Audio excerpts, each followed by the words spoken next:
All right, well, welcome back to my lovely dining room lecture hall. We're going to talk more about equilibrium in this lecture, specifically doing some problems involving equilibrium. And typical equilibrium problems involve calculating equilibrium pressures or concentrations. So I'll just call it that, calculating equilibrium concentrations or pressures.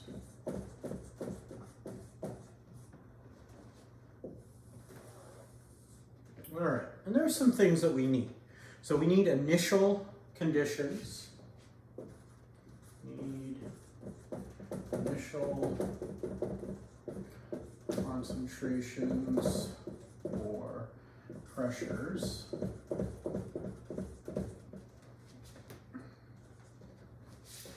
And then we need our equilibrium constant. So we could have questions that just give you some equilibrium conditions, a bunch of concentrations, and say, okay, what is the equilibrium constant? That's relatively straightforward. As long as you write your equilibrium expression correctly, you'll be able to get the answer. So I'm not going to talk about those type of problems in these lectures. But we'll do a problem where you're given some initial concentrations, and it says, okay, for the following reaction, here's K, here are some initial conditions. What are the concentrations of everything when the system gets to equilibrium? So let's take a look at that. So let's just look at an example here. So for example, for the reaction, what do I have here? SO2 gas plus NO2 gas is in equilibrium, excuse me, with SO3 gas plus NO gas. So for that reaction, K equals 3.75 at a given T temperature. Okay. If all four gases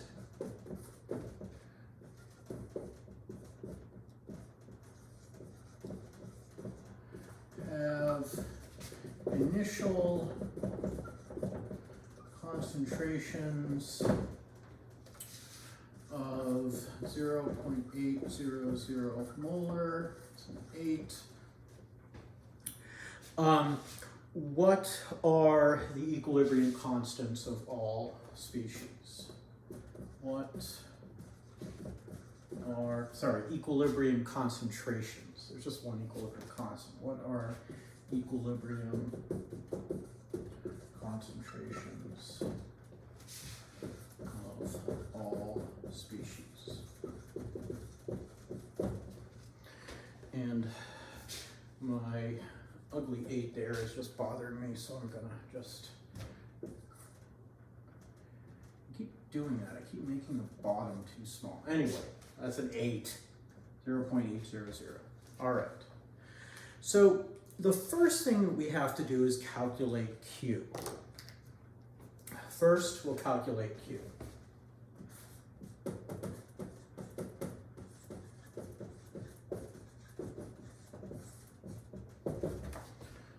Q is going to equal our concentrations of products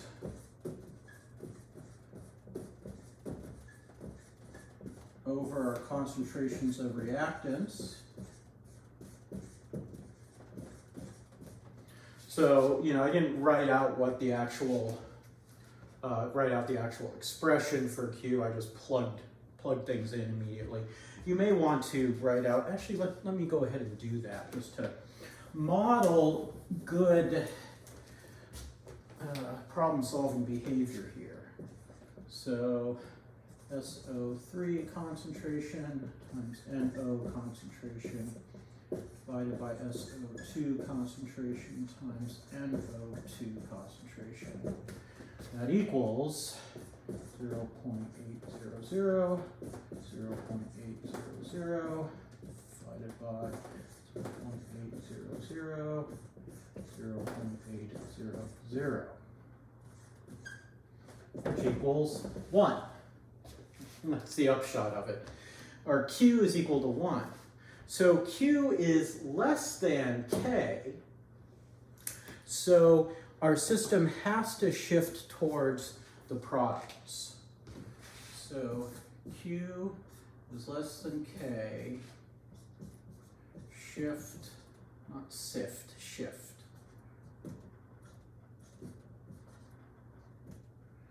Shift to products.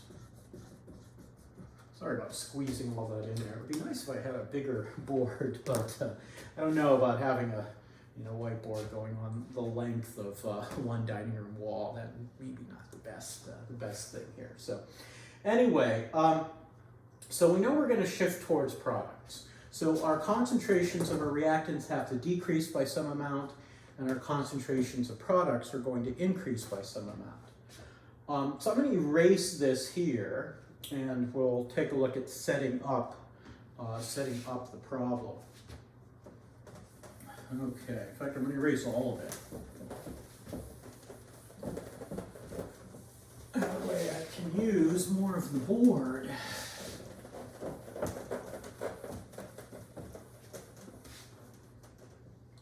Okay. So let's rewrite our reaction here. So I've got SO2 gas plus NO2 gas is in equilibrium with SO3 gas plus NO gas. And I have some initial concentrations. And those concentrations are 0.800 molar, 0.800 molar, 0.800 molar, 0.800 molar. All right. Now, I'm going to have some kind of change here. Okay, because my system's going to shift to establish equilibrium, but in order to get Q to equal K, Q has to increase, so we have to have more reactant reacting to form products. That means we lose reactant. How much? X molar. We lose X molar, minus X. I'll just call it X. Since we've got a one-to-one stoichiometry here, we will also lose X molar of NO2. Well, our stoichiometry happens to be 1 to 1 to 1 to 1, so we would just gain X on the product side for both products. So now at equilibrium,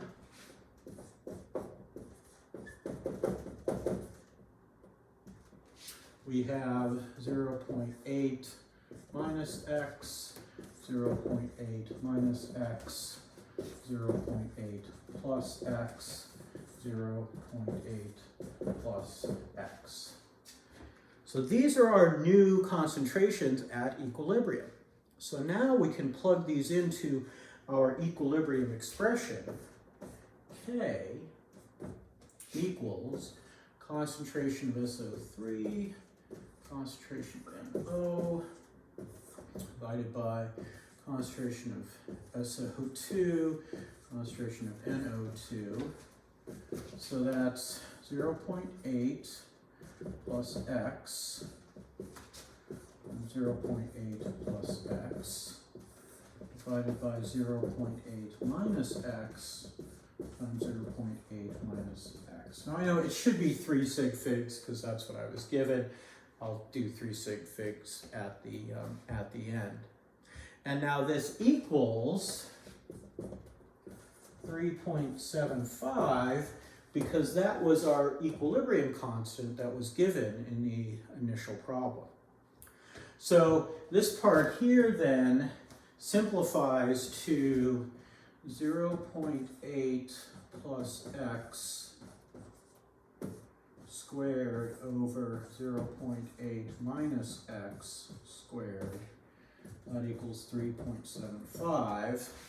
I can take the square root of both sides, and now I get 0.8 plus x over 0.8 minus x equals the square root of 3.75, which I left my calculator in the office, so I'll have to use a calculator app on my phone. I have a good one here. Here we go, 3.75 square root. So that's 1.94.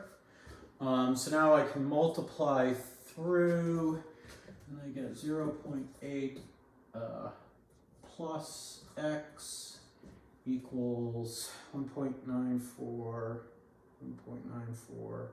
times 0.8, 1.55, so 1.55 minus 1.94x. So I'm just multiplying both sides by 0.8 minus x. And now I'll go ahead and combine all my terms. I'll add 1.94x to both sides, and I'll subtract 0.8 from both sides, so I'll get 2.94x equals 1.55 minus 0.8 is 0.75. So x is now equal to 0.75 divided by 2.94, 0.255. So it should be 3 sig figs because that's what I was given initially, and we didn't take any logs or anything funky like that. Now, this is just my value for x, so I don't have my actual equilibrium concentrations. I would then have to plug it back in and do 0.8 minus x. So I would take my value here and go ahead and plug it in, and so I'll get 0.8 minus 0.255 is 0.545, so 0.545 molar, 0.545 molar, 1.055 molar, 1.055 molar. I'm just writing it here because I didn't really have a good place to write it, so I'm just going to write those right there. And then I could plug those in and see if it actually works. I could get my calculator here, and it's the wrong calculator app. That was my bigger buttons but less functions app. Okay, so 1.055 times 1.055, that divided by 0.545, that divided by 0.545 equals 3.747, so close to 3.775. And actually these should probably be to, well, I think that's okay. That's good enough. All right. I'll probably initially bug you guys about sig figs, but unless you're way off on sig figs, it'll be okay. So yeah, there's some, a little bit of algebra here, algebraic manipulation, but in the end, we get the following values for our equilibrium concentrations of these species. So that's a typical equilibrium problem. All right. Now, there is something that is unique about this problem, not unique to this problem, but this particular equation has one feature that a lot of equations share, but a lot don't. All all of my rather coefficients here, and thus all of my exponents are equal to 1. So I can get to this point and take a square root, and it greatly simplifies things. But what happens if we have exponents that aren't equal to 1? Well, let's take a look at that.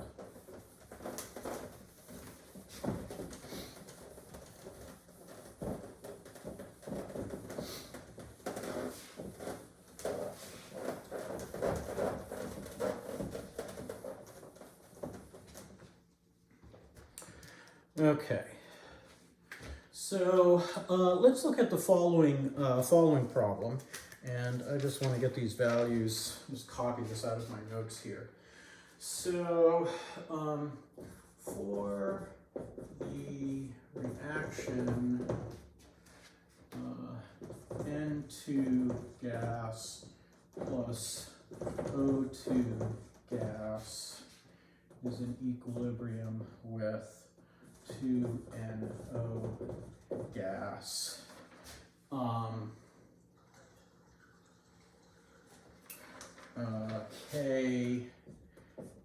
KP equals 0.050 at 2200 degrees Celsius. That actually doesn't matter too much, it's just that happens to be the temperature. So, if the initial pressures of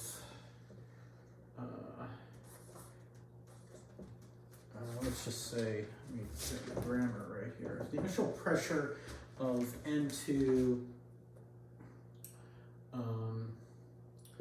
is P N2, I'll put a naught up there, 0.80 atmospheres, and initial pressure of O2 is PO2 naught equals 0.20 atmospheres. Huh, you know, I didn't realize that's the actual approximate ratio of the nitrogen to oxygen in the Earth's atmosphere. That's interesting. What is PNO2 at equilibrium? Question mark. All right, so we're given a reaction, we're given a value for K, and we are given initial conditions. So now we need to go ahead and set this up. So what we want to do is take our, I'm going to rewrite the reaction here, and so we'll call this N2 gas plus O2 gas next to give, or is in equilibrium with NO2 gas. We'll have initial, we'll have change, and we'll have equilibrium. Incidentally, these types of tables that you'll use to solve equilibrium problems are called ICE tables. So ICE, ICE, initial change equilibrium. So initially we have 0.80 atmospheres and 0.20 atmospheres and 0 atmospheres. It wasn't given, so we can assume that it's 0. Change here, well, we're going to lose X. Did I even calculate Q? No, I didn't calculate Q. Did I need to calculate Q? Excuse me, did I need to calculate Q? No, I didn't need to calculate Q. Why not? Well, because Q is just going to equal 0 because it's products divided by reactants. I know Q is equal to 0. That's less than Kp. So Q has to get bigger, so we're going to shift towards the products. The other way I know that is just looking at it. I'm given reactant pressures but I have no product, no initial product. If you don't have any product, the equilibrium has to lie slightly towards the product, at least, even with the small equilibrium constant. So I know I'm going to lose X atmospheres each of NO2 and O2, and I'm going to gain 2X atmospheres of NO. And again, that's 2X because I've got a, my molar coefficient here is 2. So I've got a 2 to 1 stoichiometry. So now my equilibrium is 0.80 minus X, 0.20 minus X, and 2X. And I can go ahead and plug these in. And maybe I'll write that in black down here. And I can say now Kp equals the pressure of NO squared over the pressure of N2 times the pressure of O2. So that's going to equal 2X squared over 0.80 minus X times 0.20 minus X. And that equals 0.050.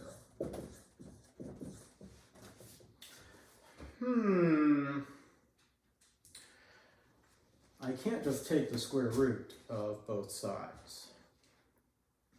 Okay, if I go ahead and actually try to solve this, I'm going to have to use the quadratic formula. All right, because I have, let's see, this, let me erase this and I'll just write this out here. That's 4x squared over 0.8 times 0.2 is 0.16, 0.16 minus x plus x squared.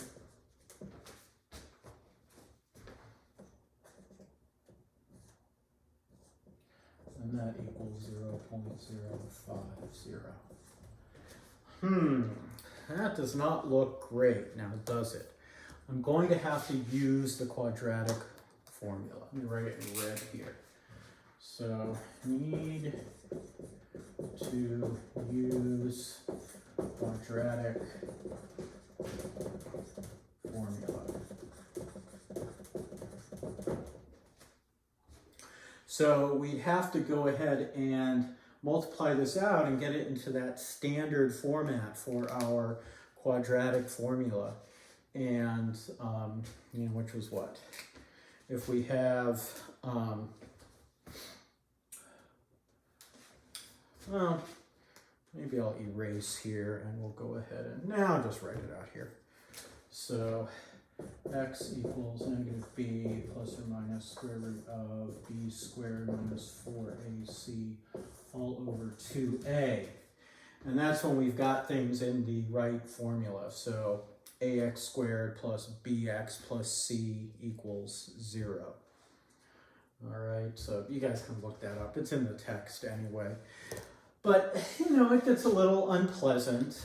And so, yeah, it's not the, you know, it's better when we have a system where, you know, we have a problem where you can just, you know, take the square root of both sides.